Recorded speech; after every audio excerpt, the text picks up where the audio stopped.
Hey guys, it's Miss Sonatore. I'm back inside today, ready for our story time because it is a rainy and cloudy day.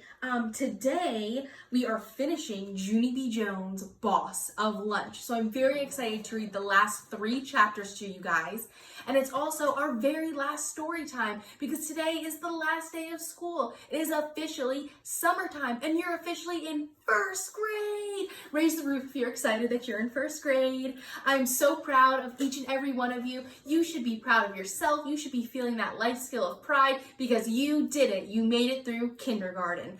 I'm going to start with a great big hug. I love you guys. I miss you. And you better stop by my room to get a big hug when you're in first grade. Sending my love from my house to your house. Here we go. This is the end of Junie B. Jones' Boss of Lunch.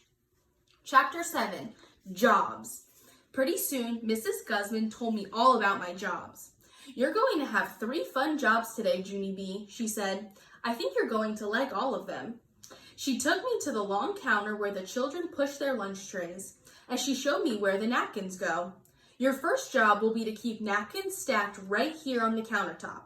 If the napkins pile starts to run out, just reach under the counter to get more, okay?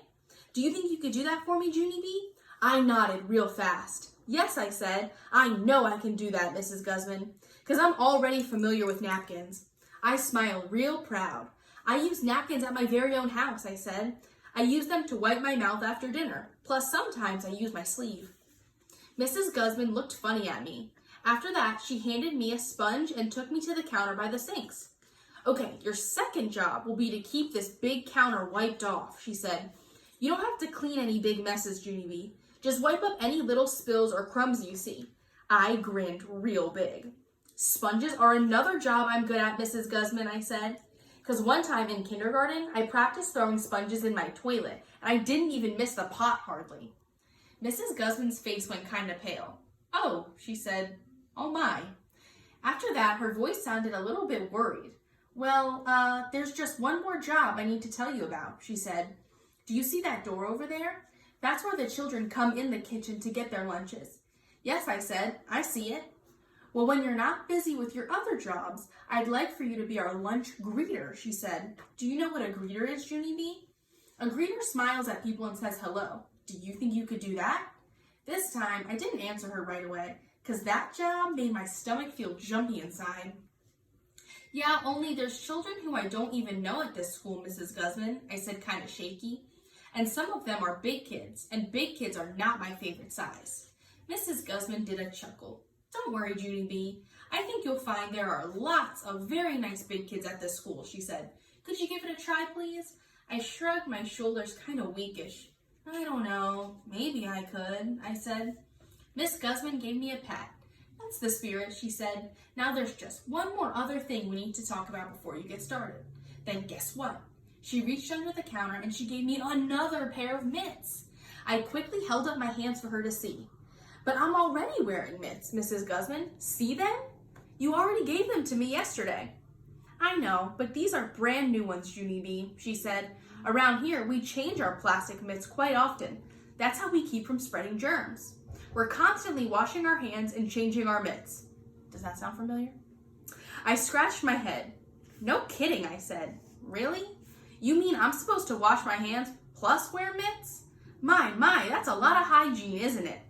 Mrs. Guzman did a teensy frown. Then she took me to the sink and she washed my hands real good. After they were dry, she put the new mitts on me. Whoa, these are the cleanest hands I've ever seen, I said. After that, I skipped back to the counter and began stacking napkins. Pretty soon, the kitchen started getting smells in it. I sniffed the air. The smells were not delicious. P.U., I said kind of quiet. Mrs. Guzman looked over at me. I held my nose. I smell stinkle, I said. Mrs. Guzman did not look happy. Holding your nose isn't sanitary, Junie B. Now you have to change your mitts again. I kept on holding my nose. But if I let go of my nose, the stinkle will get in my nostrils, I explained. And that smell is not delightful. Mrs. Guzman looked annoyed at me. What you're smelling is our lunch today, Junie B, she said. We're baking tuna noodle casserole. We're going to be serving it with carrots and peas. I made a sick face. Bluck, I said. I hate peas. It's a good thing I brought my lunch today, right, Mrs. Guzman? At least I know I'll get a decent meal. Mrs. Guzman looked grumpy. She came over and changed my mitts. After that, I stacked more napkins and I tried to breathe through my mouth. Chapter 8, Lunchtime. Being a helper is not a breeze. After the lunch bell rang, big kids started coming into the kitchen. 2 of them pointed at my hairnet. They called me the name of Freakazoid. I felt crumbling inside. Now I'm not even going to greet you, I said real quiet. After that, I tattletaled to Miss Guzman and she grouched at those boys. Plus also, she said I didn't have to greet people. Instead, she said I could sponge the counter. I hurried over there my fastest. Then I sponged and sponged until the big kids were gone. Pretty soon I looked at the door again. And guess what? I saw my friends from room 1. I saw Herb and Lenny and Jose and Shirley and Roger. They were at the counter with their trays. I ran over to them speedy quick. Hello, everyone. Look at me. See me working here? I'm a helper. See? I said. All of them smiled and waved. Hi, Junie B, they said. I skipped around in a circle. See my outfit? I'm a real professional lunch maker. See, I look just like Mrs. Guzman. I showed them my sponge, and look, I even have equipment. After that, I ran back to the sinks and I showed them how I wiped the counter. Can everyone see me over here? I asked. I'm the boss of this whole entire sponged area. After that, I zoomed to the napkins. Plus also I'm the boss of the napkins, I said. See how I stack them? If I keep up the good work, someday I will be the boss of this whole operation, probably. Just then, May came in the door. She did a mean laugh. You're not a real lunch maker, Junie Jones, she said. They're just letting you pretend. Don't you know that? All of a sudden, I felt steamy mad inside, because I'm sick and tired of that girl. I stamped my foot real hard. Yes, I am too a real lunch maker, I said. Can't you even see my outfit, May? If I'm not a real lunch maker, then how come I'm wearing mitts and a hairnet, huh? May did not answer. I'll tell you why, sister, I said, because I'm keeping hair and germs out of the tuna noodle stinkle, that's why. Behind me, I heard Mrs. Guzman groan. I turned around to see her. Her face looked sickish. I turned back to room 1. Their faces looked sickish too. One by one, all of them put their lunch trays back. I don't really feel that hungry anymore, said Herb, kind of quiet. Me neither, said Jose. I had a really big breakfast. Then slowly, all of the children started backing out of the kitchen. I waved them from the door. They backed all the way to our lunch table. Mr. Scary was waiting for them there. He talked to them a minute. Then he came into the kitchen and talked to Mrs. Guzman. They whispered to each other for a really long time. Also, they kept looking at me, and they wouldn't stop. My head got drops of sweaty on it. I wiped it off with my sponge. After that, Mrs. Guzman closed her eyes again. Then she walked to me very nice, and she took away my sponge, and she said my job was done. This is the last chapter, Chapter 9, Baloney. Monday. Dear First Grade Journal, Room 1 is still mad at me about Friday. After we went back to the room, Mrs. Guzman brought bologna sandwiches for the children who didn't eat. They were not a hit. I sat at my desk and I ate out of my new lunchbox. I had a tasty peanut butter and jelly sandwich because brought lunch is better than bought lunch. And that isn't even my fault. Some of the children watched me eat. They made growly faces at me. Today, Herbert is my only friend. Also, Lenny and Jose are being reasonable. I wish Friday never happened. From Junie B. Jones, first grader. I peeked my eyes at the clock. It was almost 2:15. Just one more hour before I could go home. I tried to make the clock go faster with my eyes. It didn't actually work that good.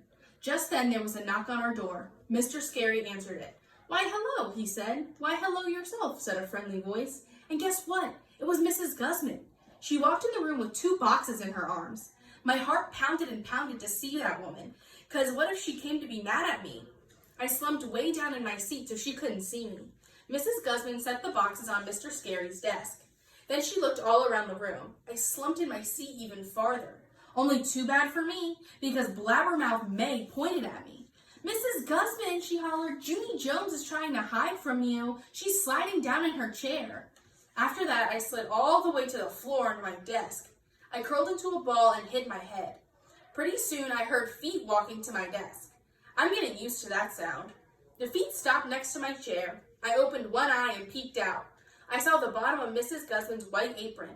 Junie B, said her voice, why are you sitting on the floor? I didn't move a muscle, because maybe she would still go away probably. Junie B, said Mrs. Guzman again, I brought something for your class. Don't you want to see what it is? I shook my head real fast. No, thank you, I said. I don't want to see it. And so you could be on your way now, please. I opened my other eye and looked at her feet. They kept on standing there. Then all of a sudden, I heard a loud groan, and what do you know? That woman squatted right down next to me. I was shocked to see her. Mrs. Gusman, I said, what are you doing here? Mrs. Gusman did not look comfortable. Please, Junie B, I need your help, she said. I brought cookies for your class today, but there's no one there to help me pass them out. I rolled my eyes way in the back of my head, because that's not even the truth, of course. Yes, there is, Mrs. Gusman, I said. There's lots of people up there to help you. She shook her head. No, you don't understand, she said. After that, she reached into her pocket and she pulled out a pair of plastic mitts. I need a real helper, Junie B, she said. Someone with experience. Mrs. Gusman smiled, kind of painful. Please, she said, if we don't stand soon, I'm going to fall right on my keister and you'll never get me up. I did a teeny smile, because that was a little joke, I believe. Finally, I crawled out from my desk and I helped Miss Gusman stand up. I guess I can help you pass out cookies, I said, kind of quiet. But some of these children are still very mad at me, you know? Mrs. Gusman held my hand. Yes, well, I think I can fix that, she said. After that, me and her walked to the front of the room together, and Mrs. Gusman showed everyone the cookies. Sugar cookies, shouted the children. Thank you, Mrs. Gusman, thank you. Mrs. Gusman put her hand on my shoulder. Don't thank me, class, she said. Junie B. Jones is the one who reminded me to pay you a visit this year. She's the one you need to thank. For a second, no one said anything. Then all of a sudden, Herb hollered out, Thank you, Junie B. Jones. And all the other children hollered, Thank you, too. I grinned real big, because those words felt happy in my ears. After that, I hurried back to the sink and washed my hands. Then I quickly put on my mitts and ran back. Mrs. Gusman gave me a thumbs up. Ready to go, helper? She said. Ready to go, I said back. And so the both of us passed out all the cookies together, and I did a perfect job. So here's what I'm thinking. I'm thinking that maybe someday I won't be the boss of lunch after all. Maybe someday I'll just be the boss of cookies instead. Because the boss of cookies is the most delicious job I've ever heard of. Plus also, I will get to make all the cookie rules. And I've already thought of rule number 1. I wrote it in my journal so I wouldn't forget. Rule number 1, the boss of cookies gets to have 5 sugar cookies all to herself. P.S. Only never eat them in front of the children, because that would be rude probably. P.S. again, sometimes she can even eat 6. Ha! The end. That is the end of our last story together as kindergartners. Here's Stella here with me today. She's going to say bye to all of you. Wave bye to those first graders. I love you, first graders. Have a great summer.